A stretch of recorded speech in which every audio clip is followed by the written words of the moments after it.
Pénétré dans le temple du karaté, Anzy et son petit club de 45 adhérents s'illustrent pourtant plus que jamais au plus grand étonnement de son échevin des sports. Oui, c'est exceptionnel dans une petite entité comme la nôtre d'avoir des représentants au niveau international. C'est la première fois, je pense, de mémoire d'échevin. Ça fait 10 ans que je suis là et c'est la première fois.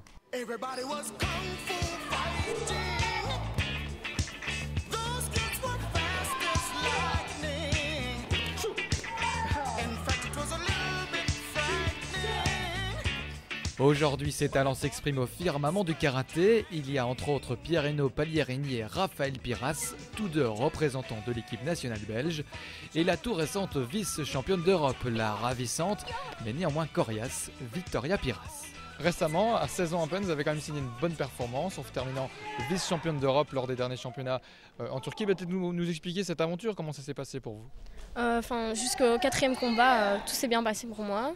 J'avais confiance en moi, mais quand je suis arrivée en finale, je me suis fait surprendre. Donc j'ai perdu contre une Bosniaque. Une défaite qui, hélas, la prive du sacre, mais dans vice-championne d'Europe, il y a championne tout de même. Et puis, à 16 ans à peine, l'avenir lui semble promis. Alors bien sûr, pour ce faire, il faut travailler dur, très dur. Mais une des particularités déjà très marquantes chez Victoria, c'est assurément son caractère de battante.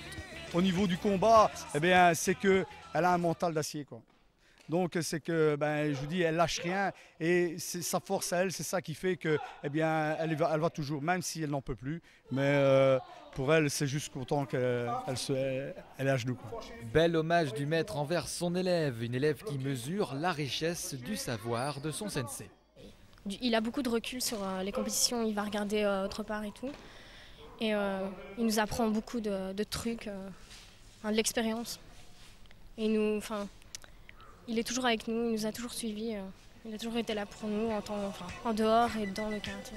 Toujours là pour elle et pour les autres aussi, car le talent est présent partout. Il suffit parfois d'un exemple pour tirer tout le groupe vers le haut.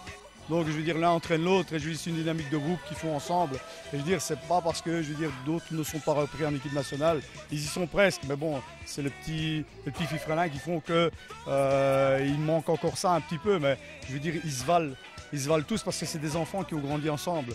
Et c'est souvent tous ensemble que les plus grandes performances sont réalisées. À Anzy, on l'a bien compris, c'est certain, un pour tous et tous pour un.